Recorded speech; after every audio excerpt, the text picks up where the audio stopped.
We are a couple of minutes early, but if it's all right, I think we can still start a little bit early. Chong, are you there? Yes. All right. Hello. Hello. Nice Good to see morning, everyone. I'm so glad and honored to be here. So I'd like to present my presentation. So thank you very much, Peter. I think I totally agree with what you presented. As a teacher, I think that was really wonderful insight that you gave to us. So thank you. So my presentation is about online teaching and learning, a paradigm shift on professional communication in education. I'm currently working in a private EMI school. If you say what does EMI mean? It means English medium as instruction. So we are using English as medium of instruction. So our school is SWCS, YMCA of Hong Kong Christian School. So we are relatively new school, and we've been around about 9 years. But I can say that we are an excellent school. We have a league of our own. So if you are willing to visit, we welcome you wholeheartedly. So I'll start with my presentation with something like anecdotal. So during online classes, teacher might say, please don't eat during the class. And actually this one happened to me. This is a true story that I had some children. They were actually eating their breakfast in front of, their computer. And I had to actually stop them.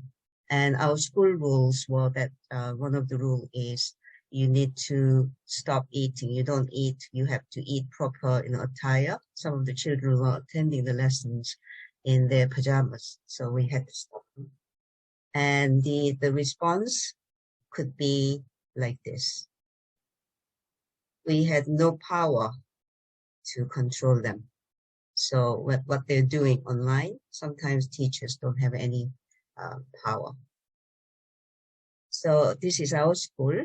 The campus is in Chong. And this is my class. So I teach year 4 children.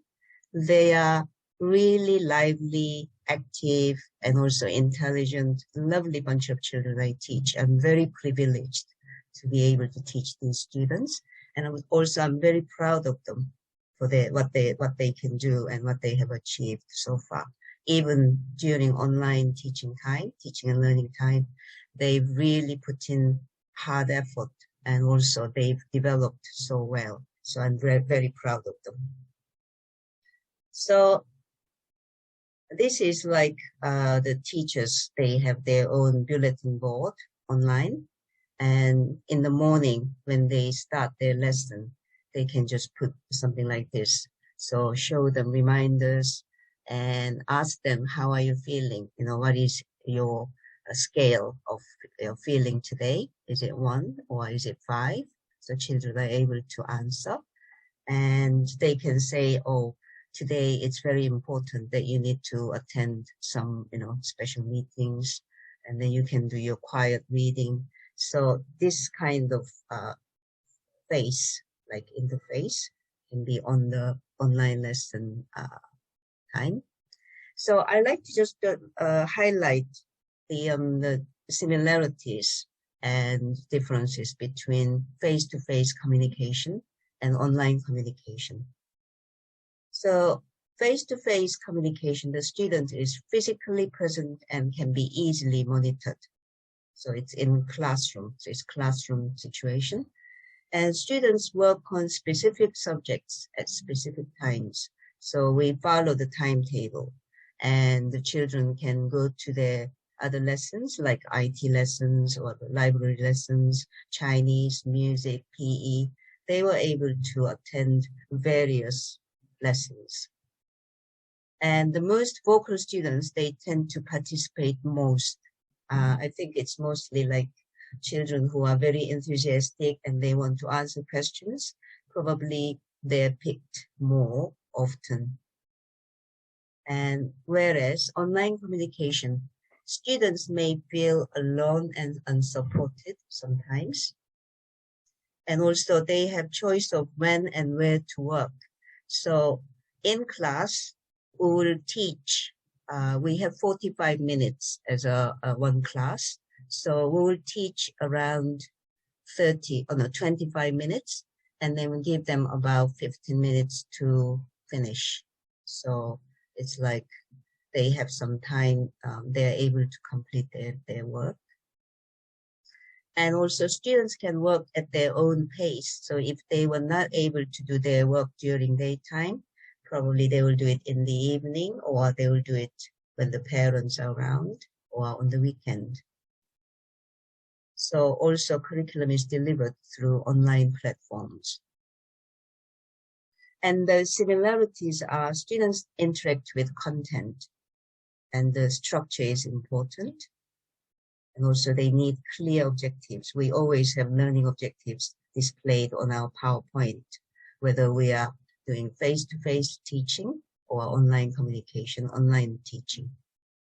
And also they need immediate feedback, because that's most important and most efficient in their learning. So online lesson, we are able to do that, but at times, maybe we don't have enough time to follow up students' learning, I must confess. And then the last one is, oh, sorry, I'm not able to see it.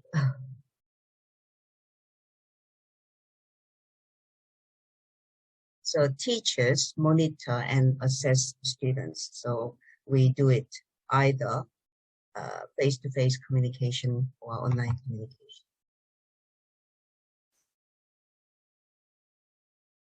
So what impact did online teaching and learning have on communication in education? And I'd like to just touch a little bit about educational theories. I'm not really like academic. However, I feel that maybe looking at theories might be helping. It will be helpful for us to understand what the students need in order to improve their learning. So I'd like to just show you a few theories. So Maslow's hierarchy of needs. This one is very important, whether we are students or not. As a human being, we should have all these needs met in order to be self-actualized or feel really fulfilled. However, during online lessons, I felt that the students were having some problems with psychological needs met, because they were isolated and they didn't really belong physically. And also they didn't have like interaction daily. So they were not able to have a bonding in a way. And also their friendships, probably they weren't able to develop it really in a deeper level. So this one was challenged. And also Vygotsky's ZPD, Zone of Proximal Development and Scaffolding point of view. I just felt that the children can learn on their own in this blue area. So whether we help them or not, they can just achieve by themselves. But normally what I look at children's development is when the teachers or also able peers, they can help the other students who are less able by helping them, by communicating with them, and by giving them some instructions that they can reach this gray area, what I can learn with help. Online learning time, the children didn't really have this one because the time constraint, and also we weren't really able to give many opportunities for those children who are actually struggling. We couldn't really give them individual support very actively, even though we did use Zoom, the breakout rooms, but face-to-face learning time, they had more opportunities. So this one was slightly less than what they were able to get in face-to-face learning. And also we can look at Bronfenbrenner's ecological system theory. I will just look at the microsystem and mesosystem. So school is impacting on each child's learning or their development. So microsystem is the pattern of activities, social roles, and interpersonal relations experienced by an individual in a given setting. Because school was closed, only online lesson was available for the children. So children were getting less influences from school, and then it affected their development. And also, when we are looking at mesosystem, the mesosystem is like a home to school interaction, and then school to neighborhood or school community interaction. This one was restricted and affected as well. So take an example, a parent-teacher conference at school. We weren't able to do face-to-face conferences. So probably the parents who really wanted to meet the teacher and talk about their child's progress, they had less opportunities. Even though we did have Zoom parent-teacher conference, but some parents probably missed out because they had more pressing needs, and we didn't really have long time during Zoom parent-teacher conference.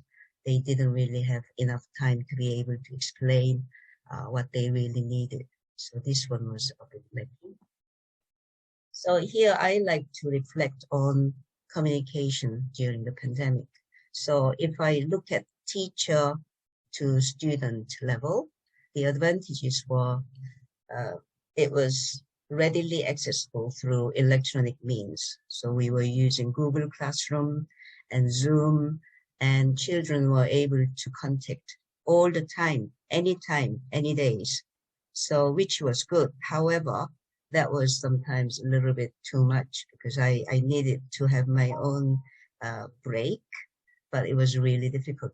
Just they were bombarding me with their emails and also chats, and like always they needed me. So that was a little bit tough for as a teacher.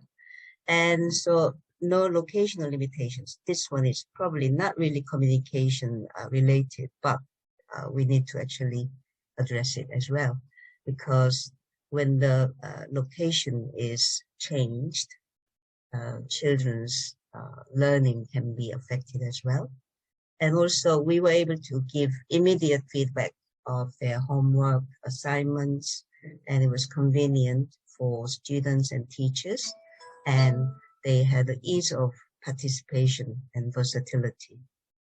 And it saves traveling time, and it fosters students' learning.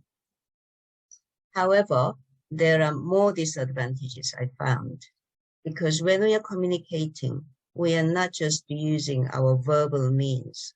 We do show our facial expressions, our body language, gestures, so non-verbal cues that were not really picked out for the students. They were not able to grasp them because it was very hard for them to understand through screen. And also they had feeling of isolation. So they were feeling, even though they see their friends through the screen and the teachers, but they still felt isolated. And they had a difficulty with, teachers had a difficulty with student management, and potentially students had lower motivation. I had some students who were feeling a little bit free because they were not in school, in terms of physically not in school. So they were quite active, or they were trying to test their boundaries at times. So that was slightly challenging in the beginning, but we were able to manage after without any problem.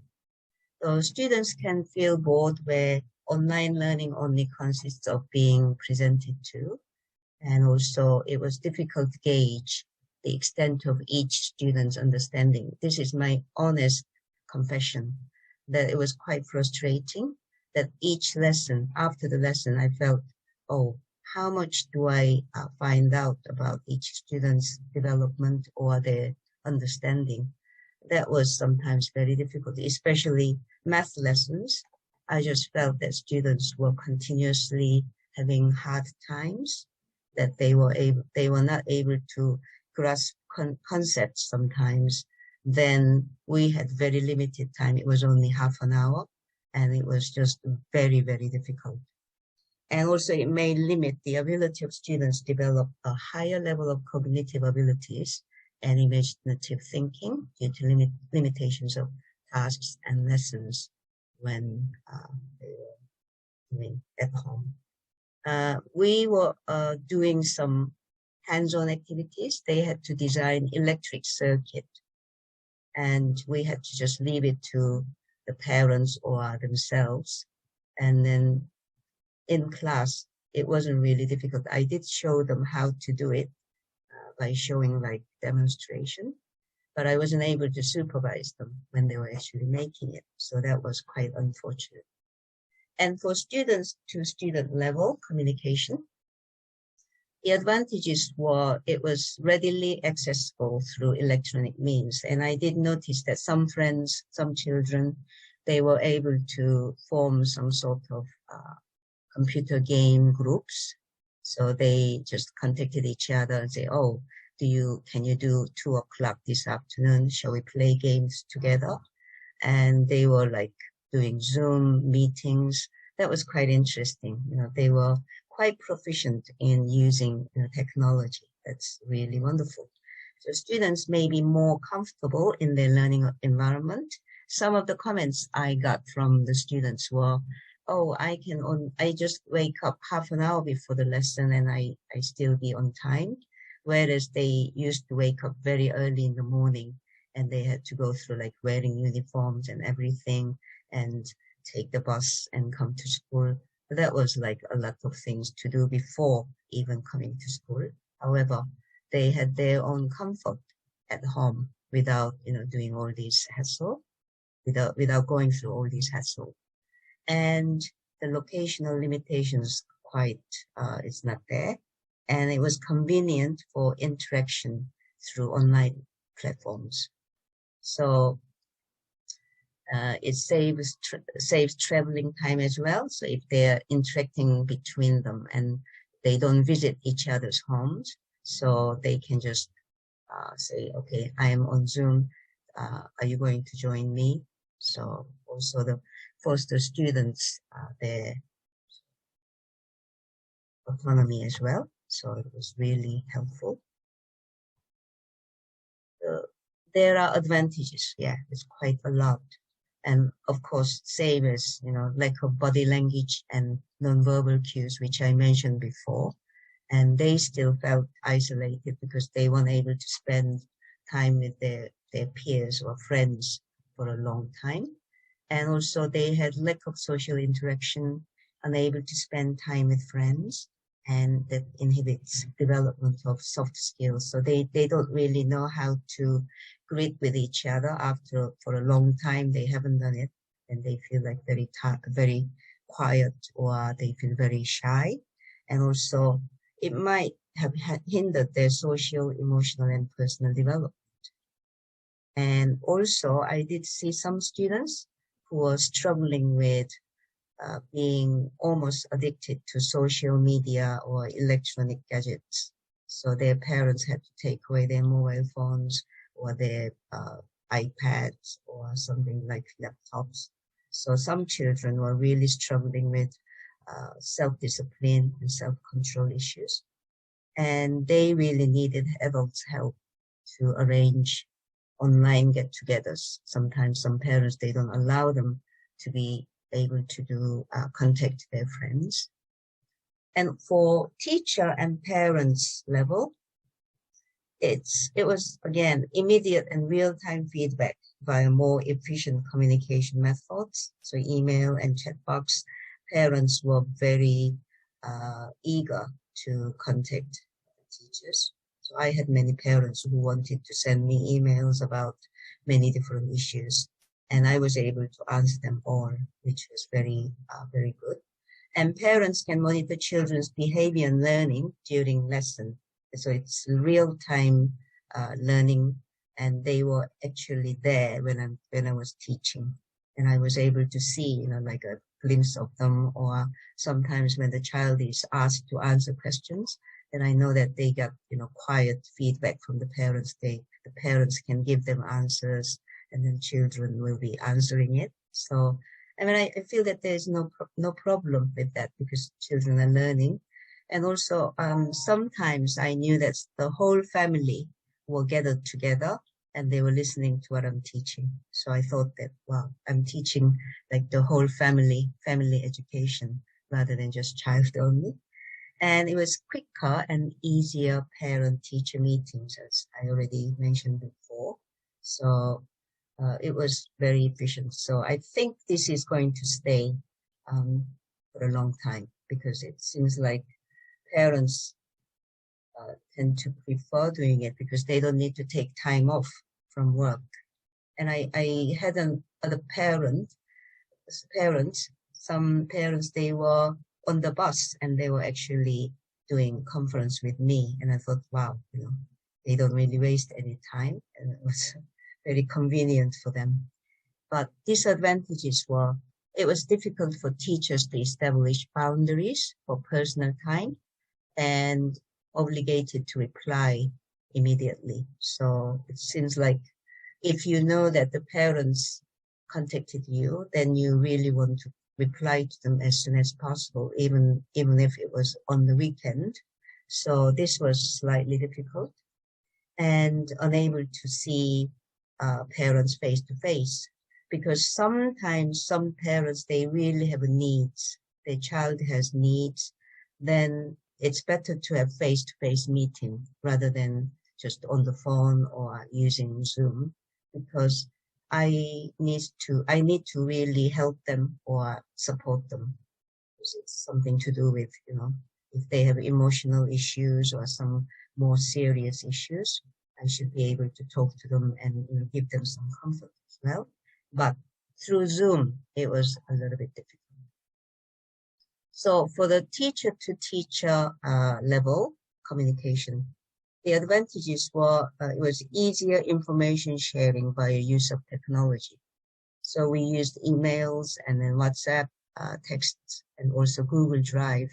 Especially Google Drive is amazing. I feel that it's much better than our school server, because when I edit something on my documents, that is immediately done, automatic. However, school server, I have to save it in other names, and I have to actually save it there.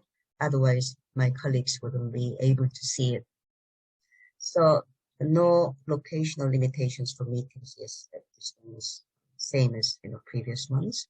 It saves traveling time. And this one is just maybe not really communication, but we do communicate ourselves with people through our appearance as well. And in our school, we are supposed to keep our image very professional. We're not allowed to wear jeans or something not really suitable for teachers' attire. So at home, all we had to do is just worry about our tops, and then bottoms. Probably nobody knew what we were wearing. So no, less vigorous professional. And disadvantages were, it was difficult to disengage from work, and we had to be available, most of the times, because sometimes we had our staff meeting in the early morning or late in the afternoon or after work, and also less efficient communication due to lack of ability to chat in person. And we always had to schedule online meetings rather than just impromptu communication. And sometimes someone like me, I may not answer my text messages, because sometimes I may be engaged in something, I forgot about my phone. Then the communication was delayed. And also I did feel that I felt isolated, staying home alone and just doing online lessons and couldn't go out. So feeling of isolation and lack of socializing time, because in our school, we do get together with colleagues quite often. We go out and have meal or go out for drinks. And those times were not there, and it was quite sad. And then also lack of emotional support. If someone, one of the colleagues needed emotional support, maybe they were going through tough times, maybe somebody died or somebody had difficult things happened, then we couldn't really support them in person. Maybe we sent messages or Zoom meetings, but it was different. You are there for them face to face. It's much better. So the strategies for the fixing communication, because I'm not really devising here very elaborately. We did some ways to fix this problem. In learning times, we used breakout rooms because some children, they really needed help. Then I was able to assign my teaching assistant to go to the breakout room, and have a few children to support their learning. And also, I was able to organize some drop-in sessions so that I can support the children who really need extra help, extra support. And those children who just want to be near me and want to listen to my voice, then they were welcome to come and just sit in and not doing anything. So that was quite successful. And we ensure group work is included, and where online teaching is the majority, ensure that development of soft skills and promotes a proactive approach. This one I think we need to work on, because I did notice that since the children came back to school, end of April, some of the students are really still struggling. They just find it very hard to adjust themselves into school life. And I did talk to them, oh, are you okay? What is happening? But it is very hard to actually get into, what they're really thinking or what they need, because they are like completely not communicating. So I think they need time to adjust themselves to get used to our face-to-face learning time. So this one is something that we need to look on. And I like to just talk about engagement theory. So Kearsley and Schneiderman, they suggested that make learning effective, students must be engaged through meaningful tasks and interaction with others. So we need to be able to relate to others, because then we need to collaborate. And also, when we want to collaborate with other people, we need to develop soft skills. And then also we need to create. So if we are project creating, and also we need to solve some problems, then the children will be more engaged. So it will be better for their learning. And donate. This part, I think this is very important, because children are actually in our school. We do have charity work, and we are actively involved in community work as well. So when the children are involved in these projects that helps other people, then they learn a lot, because I feel that not just learning, in academic things, but they're learning about life and how other people live their lives. So this is really a life education. It's very important. So we need to include these in our online learning. So collaborative learning increases student motivation to learn, and encourages understanding of multiple perspectives. So we need to go into more of the collaborative learning. In our school, collaborative teaching is really well developed. So with my yearbook team, we are working really well. We do our planning together, and we discuss, how to improve students' learning and our teaching all the time, and it works really well. So learning should be collaborative as well. So what we can do is we can assign the students to be in small groups, and they can have face-to-face learning. Of course, we can do more, but actually nowadays, face-to-face learning in classroom is slightly modified. It's not really full face-to-face learning. We still have the clear plastic dividers between students. We are not really allowed to arrange out the tables into groups. And also they're not allowed to gather around. They're not allowed to swap their books. So there are many restrictions. So it's not really full face-to-face learning. So if we somehow devise collaborative learning amongst students, their learning will be more beneficial. And also it's necessary to use varied learning media and student-centered approaches. So I feel that now we are using Google Classroom, Zoom, and then like we use Kahoot quizzes and then also quizzes. So these ones are very good way of assessing their learning as well. So we varies all these ones. And also the teachers' IT skills have improved. Like someone like me, I am a very low-tech technology person, very low-tech person. And then I think even myself, I feel that, oh, I've learned quite a lot through online teaching. So I feel that that's very pleasing progress.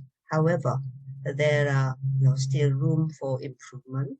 So we're going to improve ourselves.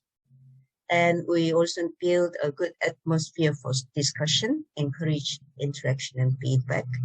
And I think it's always important to just look out for the students who may be having difficult time or who may need more support.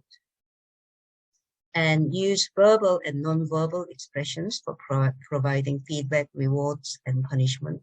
Well, we don't have punishment in our school, so I think I'll just leave it out. So I do use emoticons and stickers, and then there, hands up signs. And I think there will be more ways that we can support the students' learning if we are hopefully not, but ever going back to online teaching and learning. So the last one is motivation can influence learning immensely. So motivated learners are more likely to participate in challenging activities, participate actively, enjoy and adopt a deep learning approach, and exhibit and increased performance and persistence and creativity. So finally, I'd like to mention this going forward. What I predict is it's going to be blended learning, definitely. We are already doing it, but maybe hybrid learning as well. And some people might say, what are the differences between these two? So hybrid learning is for when you are doing a given lesson, then some students may be joining you face-to-face. And some students may be joining through online platform. So it's like a hybrid style. And whereas blended learning is like when the students are coming to school face to face, let's say 2 or 3 days. And the rest of the time they will stay home and use online platform to be able to communicate with the teachers. So that's the difference. So hybrid learning is flexible, and face-to-face teaching and learning and online teaching and learning can be conducted at the same time. And use of audio-visual materials, and students can watch videos on remote days, and smaller groups in outdoor lessons. Yeah, this one is, I think, is very helpful. If we are doing something like exploring somewhere and they need to go somewhere like camping, I think smaller group will be much better than large groups. And personalized learning, catering to students' interests. So we can group them into maybe the children who will be doing some science project. Some can do art project, and some can do maybe history. So this will be quite, interest-based, and it will improve students' knowledge and as well as their motivation, and they will be able to take control of their learning. So it will be very, very beneficial. And also blended learning is a very good thing. So use of e-learning materials allowed children to revisit topics. So we made videos and they were able to watch it as many times as possible, or they like. So that was very helpful. Also, audiovisual materials can be fully utilized, and parents can be more engaged with the child's learning through use of question banks and class performance charts. And also we use like quizzes, Kahoots to assess the children's understanding and uncover learning gaps. So these models can be used in future so that we can teach the students even better. So this is the end of my presentation. Thank you very much. Thank you, Chong, for your presentation. It's nice to see sort of a summary of the experiences that people are having there in the primary school space. And it also, I think, sort of continues nicely from the observations that Sal saw in the tertiary space here in Hong Kong, and that Peter gave us kind of like an overview of these changes and possibly what these changes mean.